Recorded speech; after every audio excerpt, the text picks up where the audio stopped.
नमस्कार विद्यार्थियों, ID classes में आपका स्वागत है। आप पढ़ रहे हैं 9th की विज्ञान की क्लास। टॉपिक हमारे आसपास के पदार्थ। पिछले वीडियो में आपने इससे डिस्कशन किया। आगे के टॉपिक में डिस्कशन करें उससे पहले जिन छात्रों ने चैनल सब्सक्राइब नहीं किया है वो सब्सक्राइब अवश्य करें, बेल आइकन दबाएं, वीडियो पसंद आने पर लाइक अवश्य करें। तो आपने इस चैप्टर में पढ़ा था कि पदार्थ क्या है, पदार्थ की संरचना के बारे में जाना। पदार्थ सूक्ष्म कणों से मिलकर बना होता है और जो पदार्थों के सूक्ष्म कण हैं उनके बीच में रिक्त स्थान होता है, परस्पर आकर्षण बल होता है, उनमें गतिज ऊर्जा होती है। ऐसे काफी टॉपिक पर डिस्कशन हुआ था पिछली वीडियो में। फिर पदार्थ को हमने विभिन्न अवस्थाओं में बांटा था। 5 अवस्थाएं आपको बताई गई थी। उसमें 9th के स्तर पर 3 अवस्थाओं पर डिस्कशन करना है, ठोस अवस्था, द्रव अवस्था और गैस अवस्था। तो ठोस अवस्था के बारे में मैं आपको बता चुका हूं। आज ठोस अवस्था से कंपैरिजन करते हुए द्रव अवस्था के बारे में विचार करेंगे। आइए देखते हैं। देखिए, ठोस अवस्था में जो कण थे आपके बताए थे, जो ठोस के अणु होते हैं वो बिल्कुल पास पास होते हैं, उनके बीच की दूरी कम होती है, अणुओं के बीच रिक्त स्थान कम होता है। ऐसा आपकी जानकारी में है, ये मैंने बताया था आपको। तो ठोसों में अणुओं के बीच रिक्त स्थान क्या होता है, बहुत कम होता है। परंतु द्रव है, मैंने ये द्रव की बनाई है। द्रव के अणु में अणुओं के बीच में स्थान जो होता है वो ठोसों की अपेक्षा अधिक होता है। ये देखिए, किसी के बीच में देखोगे इतनी दूरी आ रही है, इसके बीच में देखोगे ये आ रही है, इसमें जबकि कितनी दूरी है, बिल्कुल पास पास है, जरा जरा सी दूरी बचेगी, ये बीच बीच में थोड़ा सा खाली स्थान मिलेगा आपको इस तरह से। तो क्या होता है, पहली बात आपके समझ में आई होगी, जो द्रव के अणु होते हैं वो ठोसों की अपेक्षा कैसे होते हैं, दूर होते हैं।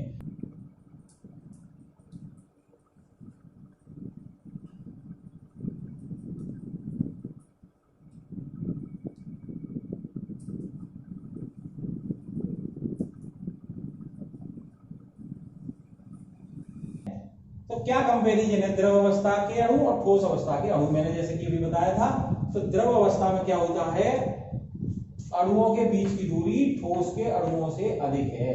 तो नंबर 1 पॉइंट आपका हुआ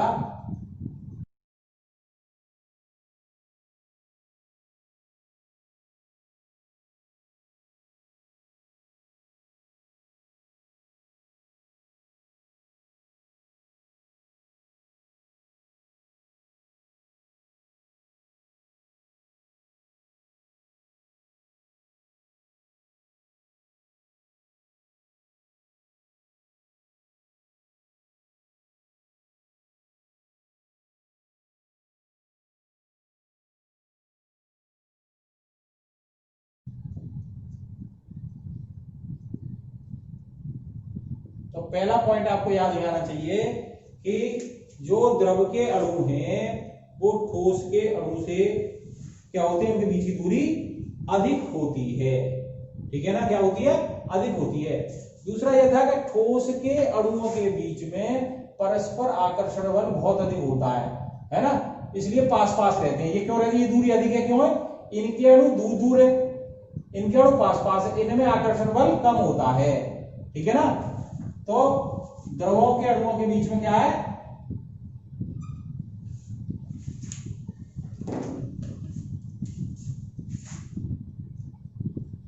अणुओं के, द्रव के अणुओं के बीच परस्पर आकर्षण बल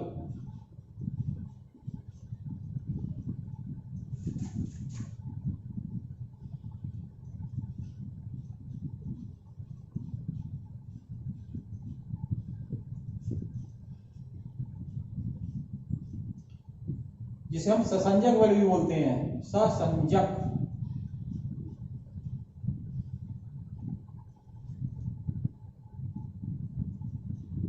अणुओं के बीच परस्पर आकर्षण बल, यानी द्रव के अणुओं के बीच परस्पर आकर्षण बल ठोस की अपेक्षा कम होता है।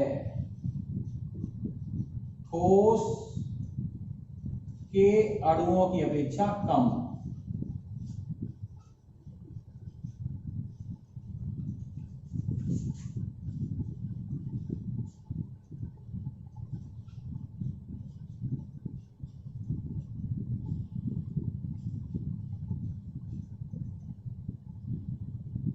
तो क्या होता है कि जो आकर्षण बल लग रहा है इसमें क्या होता है, ठोस में वो बहुत अधिक है। तो अधिक है तो पास पास है, ये क्या अणु पास पास है, अणु पास पास है ठोस के। पर द्रव में आकर्षण बल कम हो गया, ससंजक बल कम हो गया, यानी कि उसमें आकर्षण करने की शक्ति नहीं है तो दूर हो गए। यानी ये क्या हो रहा है, एक आपका ठोस में जो दिखाया जाएगा, द्रव में क्या होगा, द्रव में ये है और इनके बीच में ये दूरी आ रही है, तो आकर्षण बल डॉट डॉट से दिखाया जा रहा है कि दूर है तो इतना आकर्षण बल नहीं रहेगा। जो चीज पास है, जैसे इसके ठोस की बात करोगे तो ठोस का जो आकर्षण बल है, इनमें परस्पर आकर्षण बल है, पास अपने खींच के रखते हैं, इसको क्या रखते हैं, खींच कर रखते हैं। तो ये ध्यान रखना है। इसमें आकर्षण बल कम होने के कारण द्रव के अणुओं के बीच की दूरी भी अधिक होती है। द्रव के अणु दूर दूर होते हैं, क्या होते हैं, दूर दूर होते हैं। इसलिए क्या होता है, द्रव के अणुओं के बीच में गति भी अधिक होती है। क्या होती है, द्रव के अणु के गति करने के लिए स्वतंत्र होते हैं। द्रव के अणु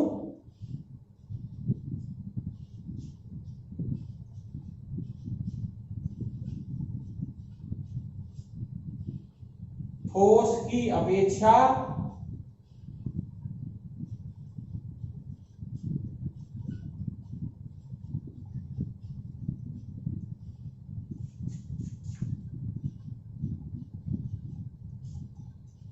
गति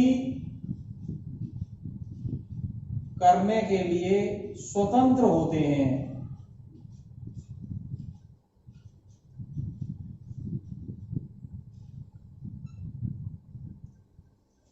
द्रव के अणु ठोस की अपेक्षा गति करने के लिए स्वतंत्र होते हैं। कैसे, ध्यान देखें, ठोस में हमने बताया था आपको कि इनकी एक ज्यामिति होती है, निश्चित अरेंजमेंट होता है, पर इनके बीच में इतनी जगह कम है कि ये कहीं आपस में जो गति तो करते हैं ये, पर ये नहीं कि स्वतंत्र नहीं है कि यहां से हटके दूर हट जाएं। इसमें क्या है कि भाई जगह मिल रही है, पर्याप्त जगह मिल रही है, देखिए है ना, तो ये गति कर सकता है, तो ये स्वतंत्र हो जाते हैं। क्या हो जाते हैं, स्वतंत्र गति करते हैं। पर ठोस क्या होता है, वहीं के वहीं, यानी इससे बाहर नहीं निकल पाएंगे, इसी में गति करते रहेंगे। इतनी जगह कम है कि वो उससे हट नहीं सकते। जैसे कि आप किसी कंजेस्टेड जगह में खड़े हैं तो आपको निकलना मुश्किल हो जाता है, और जब जगह काफी है दूर दूर तो आप कहीं भी निकल सकते हैं, है ना। उसी तरह से द्रव के अणु में क्या है, दूरी बहुत है ठोस की अपेक्षा, तो ये गति भी आसानी से कर सकते हैं। इसलिए क्या करते हैं, स्वतंत्र होती हैं। द्रव के अणु ठोस की अपेक्षा गति करने के लिए स्वतंत्र हैं। इससे क्या होता है, यानी कि जो हम कहते हैं ठोस का आकार निश्चित होता है। ठोस का आकार, क्योंकि इसके कण जो है स्वतंत्र नहीं है, इसके स्वतंत्र नहीं है, जगह बहुत कम है, और द्रवों में जगह है तो स्वतंत्र है। इसलिए इन पॉइंटों के आधार पर हम कह सकते हैं द्रव का आकार अनिश्चित होता है। इन पॉइंटों के आधार पर कहते हैं अतः द्रवों का आकार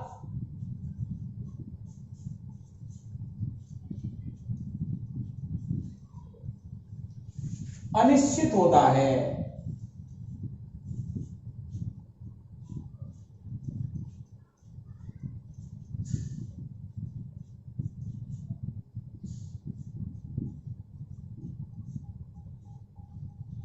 एक पॉइंट आपके समझ में आ गया होगा कि द्रवों के आकार अनिश्चित होते हैं। जैसे ठोस की परिभाषा थी, ठोस के आकार और आयतन निश्चित होते हैं, पर द्रवों के आकार अनिश्चित होते हैं। आपने देखा होगा द्रव जो है किसी बर्तन में कर देंगे वही आकार ले लेता है, पर ठोस आप रखेंगे तो ज्यों के तो रहेगा, है ना। जैसे मैंने चीनी के क्रिस्टल का उदाहरण दिया था, तो क्रिस्टल का आकार वही रहेगा ठोस का, पर द्रव का आकार बदल जाएगा। गिलास में कर देंगे गिलास के आकार का हो जाएगा, कटोरे में कर देंगे कटोरे के आकार का हो जाएगा। तो आकार अनिश्चित होता है। क्यों होता है? ये पॉइंट आपके समझ में आ गए होंगे। अणुओं के बीच की दूरी, द्रवों के अणुओं के बीच की दूरी ठोसों से अधिक होती है, आकर्षण बल कम होता है ना। तो जब आकर्षण बल नहीं है तो वो खींच नहीं पाते अपने पास, है ना, दूर भागते हैं, तो आकर्षण बल कम होता है। और क्या होता है? इसलिए क्या है? गति करने के लिए स्वतंत्र है, पर्याप्त जगह मिल जाती है, गति करने के लिए स्वतंत्र है। इसलिए क्या होता है? आकार अनिश्चित होता है। एक पॉइंट आपका ये ध्यान में आ जाना चाहिए, इनका आकार क्या होता है? आकार अनिश्चित होता है। ये पॉइंट आपका याद हो जाना चाहिए। अब आगे डिस्कशन करते हैं। जब जगह पर्याप्त है और कण गति करते ही करते हैं तो इनकी गतिज ऊर्जा भी ठोसों की अपेक्षा अधिक होती है।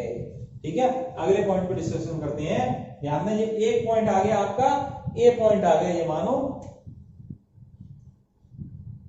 ये 3 बिंदु डिस्कशन करने के बाद एक पॉइंट आपका फाइनल हो गया। आकार अनिश्चित क्यों होता है?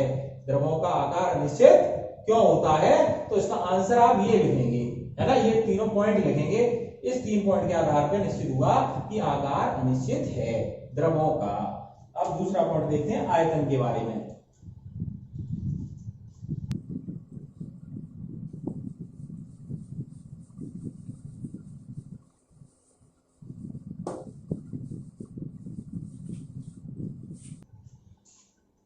देखिए, द्रवों में पर्याप्त जगह है तो गति अधिक करते हैं, तो गतिज ऊर्जा अधिक होने के कारण, है ना, एक पॉइंट आएगा ये। फिर क्या? गतिज ऊर्जा अधिक होने के कारण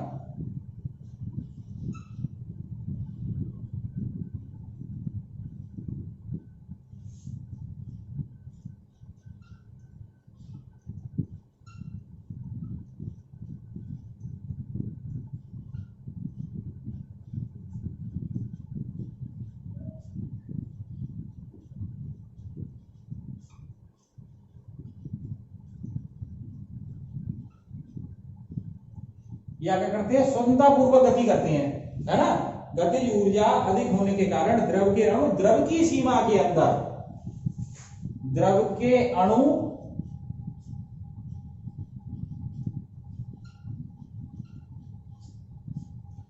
द्रव की सीमा के अंदर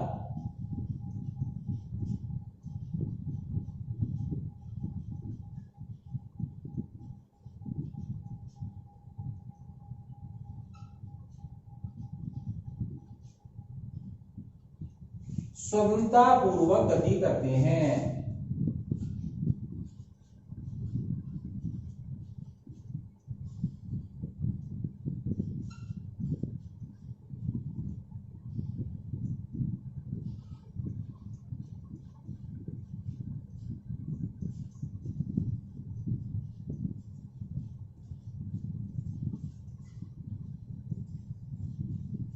तो देखिए, ये गति करते हैं, गति ऊर्जा कम होती है, यानी कि ये दूर नहीं भाग पाते, अपने पृष्ठ पे ही रहते हैं वहीं, है ना। इसी तरह से ये क्या है? इसकी गति ऊर्जा तो अधिक है परंतु स्वतंत्रतापूर्वक गति भी करते हैं। आपने देखा होगा पानी को, है ना, जल को आप देखेंगे हिला सकते हैं, हिल रहा है, पर ठोस को आएगा, ठोस पूरा एक साथ रहेगा अपना, है ना। और पानी के हिलेगा तो क्या है? स्वतंत्रपूर्वक गति करता है। एक शर्त है कि ये क्या है? अपनी सीमा के अंदर ही स्वतंत्रतापूर्वक गति करते हैं। जबकि गैस देखोगे वो सीमा छोड़कर बाहर भी गति करते हैं, और ये क्या? अपनी सीमा के अंदर गति करते रहते हैं। परंतु क्या है? पृष्ठ तनाव, इसमें क्या होता है? जल के अंदर एक पृष्ठ तनाव, इसके बारे में आगे ही बड़ी कक्षाओं में पढ़ेंगे, है ना। पृष्ठ तनाव, पृष्ठ तनाव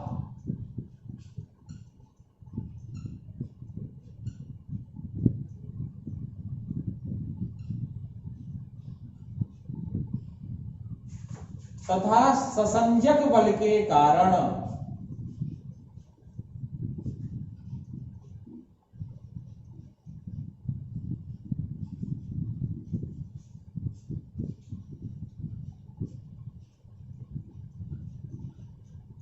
भाई आकर्षण बल रहता है।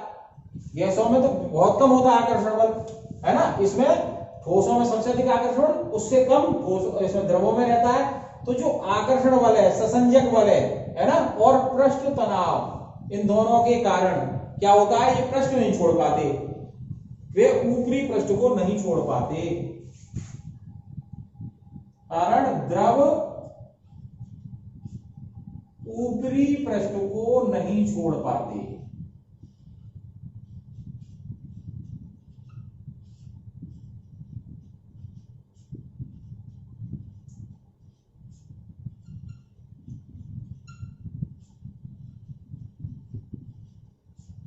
ठीक है ना, क्या समझ में आया? पृष्ठ को नहीं छोड़ पाते, है ना, इसलिए उनका आयतन क्या होता है? निश्चित होता है ना। पृष्ठ जैसे ही उसके ऊपरी पृष्ठ को नहीं छोड़ पाते, जैसे ही अणु ऊपर पहुंचता है अंदर के अणु आकर्षण कर लेते हैं। जैसे ही अणु ऊपर पहुंचता है, जैसे ही अणु ऊपर पृष्ठ पर पहुंचता है, ऊपर पहुंचता है,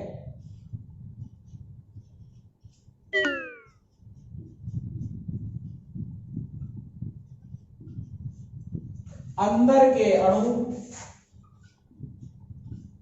क्योंकि उसमें ससंजक बल है, अंदर के अणु अपनी ओर आकर्षित कर लेते हैं।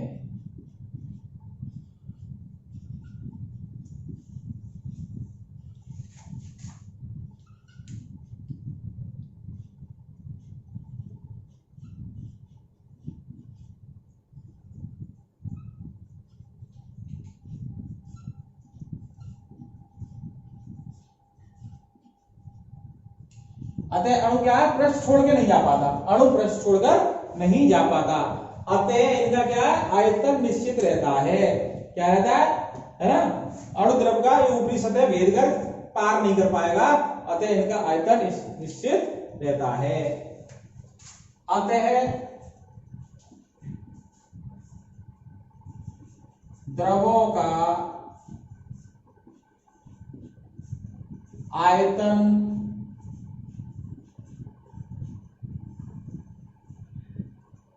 निश्चित रहता है।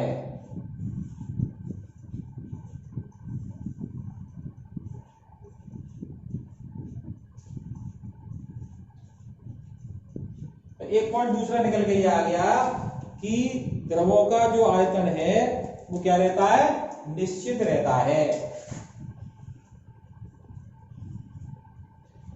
तो द्रवों की जो परिभाषा निकल के आई, द्रव क्या है? द्रव अवस्था क्या है? जिनका आकार अनिश्चित और आयतन निश्चित रहता है, द्रव कहलाते हैं। ठीक है,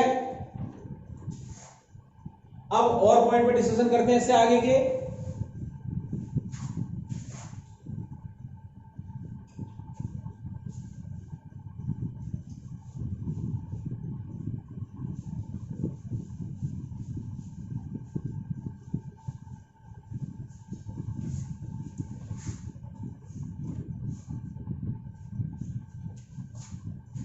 अगला पॉइंट है इसका, तीसरा पॉइंट आ गया। आकार निश्चित हो गया, आयतन निश्चित हो गया।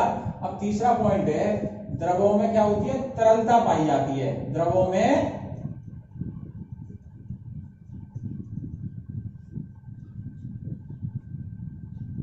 तरलता का गुण।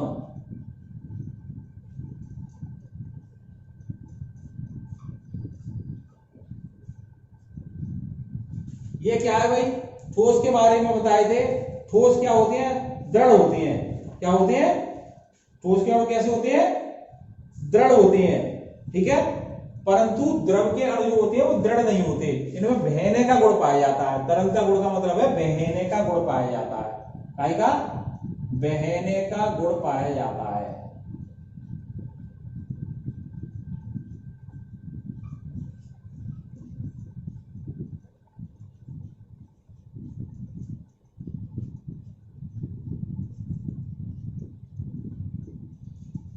ठीक है ना, तो क्या होते हैं? तरल होते हैं। ये क्या होते हैं? तरल होते हैं, यानी इसमें गतिशीलता होती है। किसी कारण?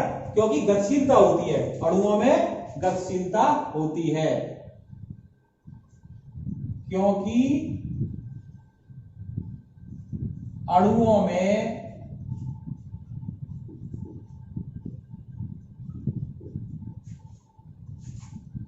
गतिशीलता होती है।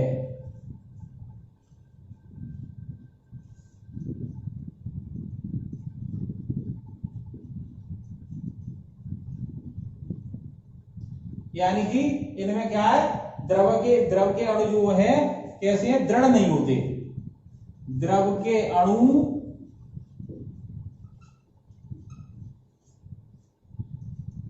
दृढ़ नहीं होते।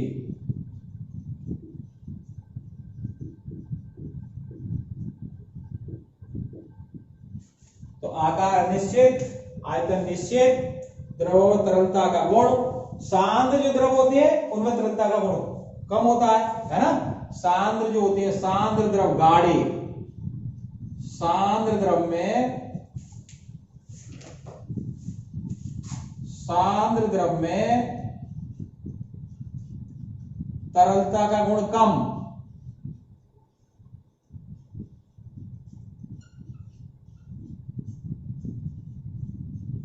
परंतु तनु पतले जो होते हैं, तनु द्रव में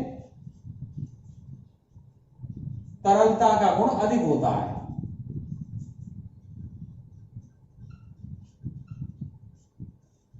अधिक किसके कारण, अणुओं के बीच में गतिशीलता होती है।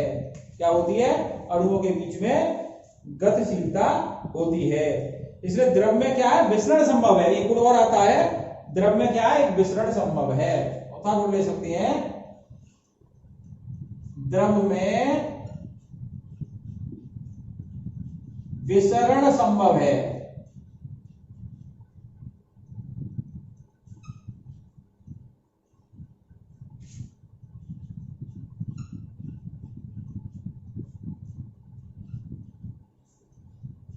अब ये विसरण क्या होता है ना, दो पदार्थों को आपस में मिलने की क्षमता।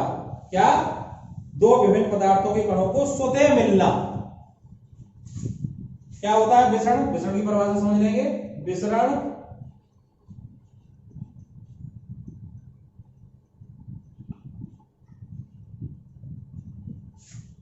दो पदार्थों के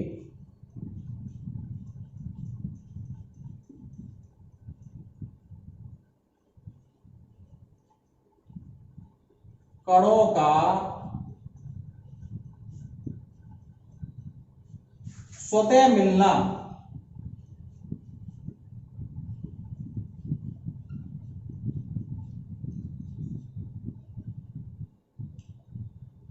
विसरण कहलाता है। क्या कहलाता है, विसरण।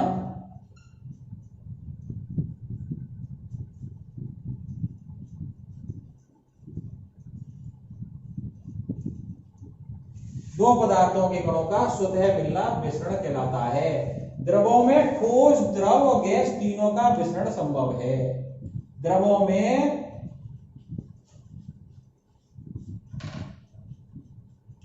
ठोस, द्रव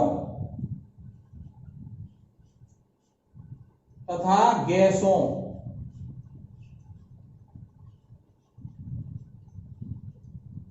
का विसरण संभव है।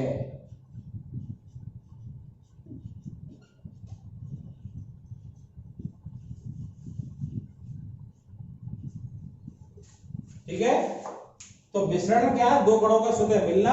अब विसरण क्या है, द्रवों में ठोस, द्रव, गैस तीनों का। जैसे आपने देखा है कि ये द्रव है और इसमें चीनी के कण मिला दिया आपने, ये ठोस मिला दिया आपने, तो चीनी क्या हो जाती है, उसमें घुल जाती है। नमक उसमें क्या हो जाती है, घुल जाती है। यानी दोनों के कण मिक्स हो गए। ये चीनी के कण ले आए, है ना, ठोस के कण, और कहा आ गए, इनके बीचा बीच में, इसके बीच में आ गए ये कण। ये कण क्या हो गए, इसके बीच में आ गए इस तरह से, और क्या हो गया, विसरण हो गया, मिलना हो गया, ठोस की हो गई। ऐसे ही द्रव से द्रव होता है, वो शीघ्रता से मिलता है। इन ठोस, द्रव, गैस में तीनों के गुण हैं, तीनों विसरण हो सकते हैं। द्रव की ये विशेषता है कि ठोस भी घुल जाता है। कोई दो द्रव मिलाया, कोई दो द्रव मिलाए, वो भी मिल जाते हैं आपके, तो वो विसरण हो जाता है। ठीक है, गैस भी बोलते हैं आप, तो विसरण हो जाती है। जैसे आप जो कोल्ड ड्रिंक लेते हैं, है ना, उसमें गैस घुली हुई होती है, CO2 गैस घुली हुई होती है। ये तो सबसे ज्यादा जो विसरण होता है, जो द्रव द्रव आपस में सबसे अधिक विसरित होते हैं, है ना, द्रव और द्रव का विसरण सबसे अधिक होता है। द्रव द्रव का विसरण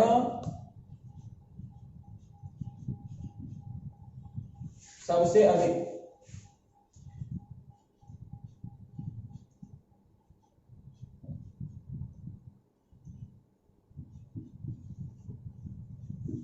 तो ये जानकारी होनी चाहिए आपको मिश्रण में। तो आपके पॉइंट क्या हो गया, आकार हो गया, आयतन हो गया, तरलता हो गया, चौथा क्या हो गया, मिश्रण हो गया। आगे पॉइंट पे डिस्कशन करते हैं।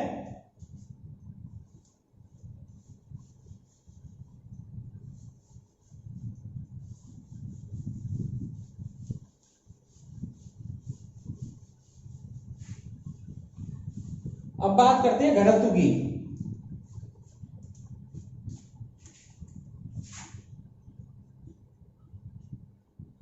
डेंसिटी। अब घनत्व क्या होता है, किसी एक पार्टिकुलर क्षेत्र लें या एकांक क्षेत्र लिया। अब एकांक क्षेत्र में 10 अणु है, द्रव के 10 अणु है एकांक क्षेत्र में, और उसी क्षेत्र में ठोस के 20 अणु आ रहे हैं। तो ठोस का घनत्व अधिक हो जाएगा और द्रव का घनत्व कम हो जाएगा, क्योंकि ज्यादा क्षेत्र में कम संख्या है और क्षेत्र तो फिक्स था, उसमें ज्यादा संख्या आ रही है तो घनत्व अधिक हो जाएगा। इसलिए क्या है, द्रवों का जो घनत्व है वो ठोसों की अपेक्षा क्या होता है, कम होता है। द्रव का घनत्व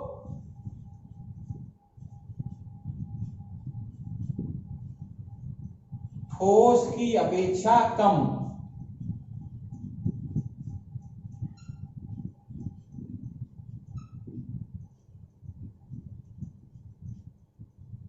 परंतु इस पर भी निर्भर करता है कि द्रव कौन सा है ना। द्रव घनत्व अणुओं के अंतराणु स्थान पर निर्भर करता है। द्रव का घनत्व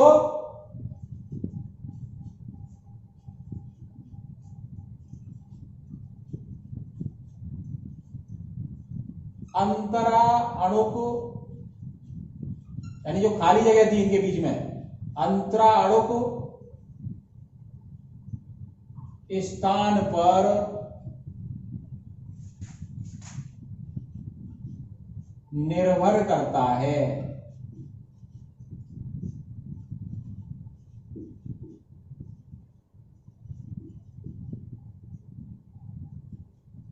तो अंतराणु स्थान, जैसे दो द्रव है कोई अलग अलग, तो अंतराणु स्थान अगर ज्यादा है तो उसका घनत्व कम होगा, है ना। अंतराणु स्थान अधिक, घनत्व कम। अंतराणु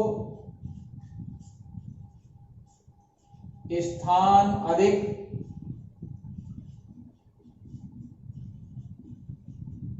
घनत्व कम। और अंतराणु स्थान कम तो घनत्व अधिक।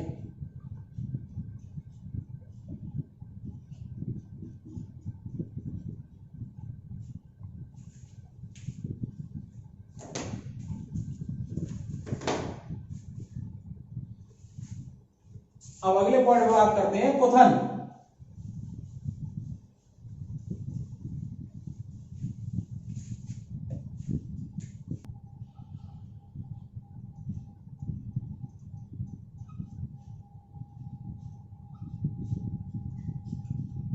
अब क्या है, जब आपने देखा था कि द्रव का आयतन निश्चित होता है कि उनका जो द्रव के जो अणु है, जो जो अणु ऊपर जैसे ही आता है तो नीचे वाला अणु आकर्षित कर लेता है उसे, अपने पृष्ठ नहीं छोड़ पाते। परंतु अगर अधिक ताप दे दें, है ना, गर्म कर दें द्रव को, तो आपने देखा द्रव उबलने लगता है और वाष्प भी बनने लगती है, अणु पृष्ठ छोड़ने लगते हैं। क्या करते हैं, जब द्रव को गर्म करते हैं तो द्रव के अणुओं की गति ऊर्जा वृद्धि हो जाती है और इस गति के कारण क्या हो जाता है, वो अपना जो सतह छोड़कर वायुमंडल में जाने लगते हैं, है ना। जब द्रव को गर्म करते हैं, जब द्रव को गर्म करते हैं तो उनकी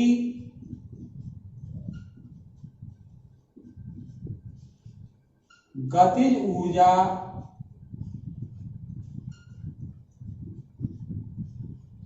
बढ़ जाती है।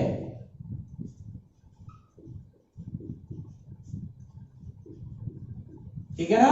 गर्म करेंगे तो क्या होगा, उनकी गति ऊर्जा बढ़ जाती है और इनकी अणुओं की गति जो तेज हो जाती है तो वो क्या कहते हैं, सतह छोड़कर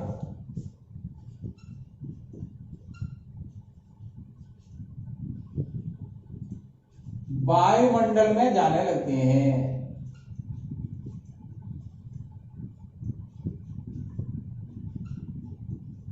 जाने लगते हैं, ठीक है। तो जिस ताप पर ऐसी स्थिति हो जाए कि सतह छोड़ने की स्थिति आ जाए तो उसे क्या कहते हैं हम, क्वथनांक। एक निश्चित ताप पर यह क्रिया पूरे द्रव में होने लगती है ना। एक निश्चित ताप पर, एक निश्चित ताप पर यह क्रिया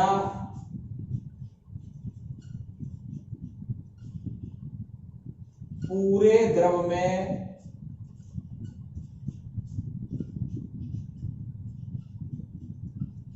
होने लगती है। तो ये जो क्रिया हुई है, इस प्रक्रिया को क्वथन कहते हैं। क्या कहते हैं, इस प्रक्रिया को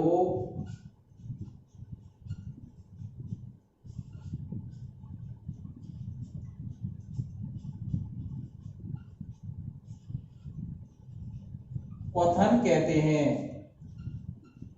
तथा निश्चित ताप को क्वथनांक कहते हैं।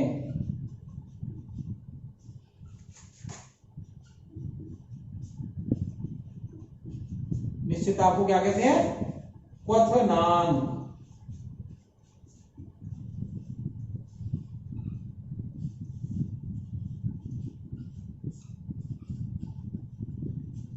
यानी क्वथनांक की जो परिभाषा आपकी आती है,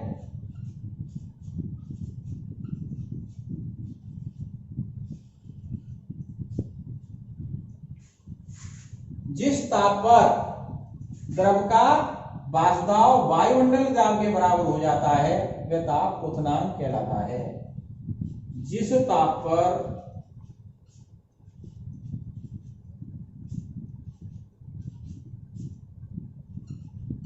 द्रव का वाष्प दाब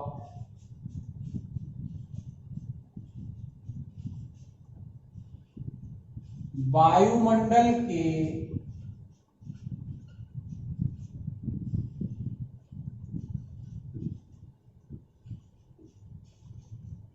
दाब के बराबर हो जाता है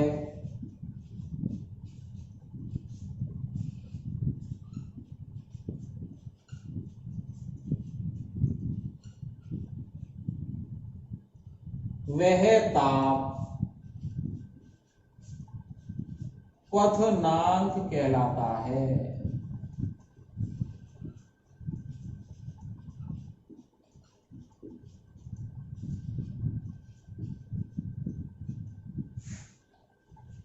क्या कहलाता है, क्वथनांक कहलाता है। तो ये क्वथन और क्वथनांक के बारे में आपको जानकारी होनी चाहिए। और यानी इसको उबलने लगता है, द्रव क्या होता है, उबलने लगता है।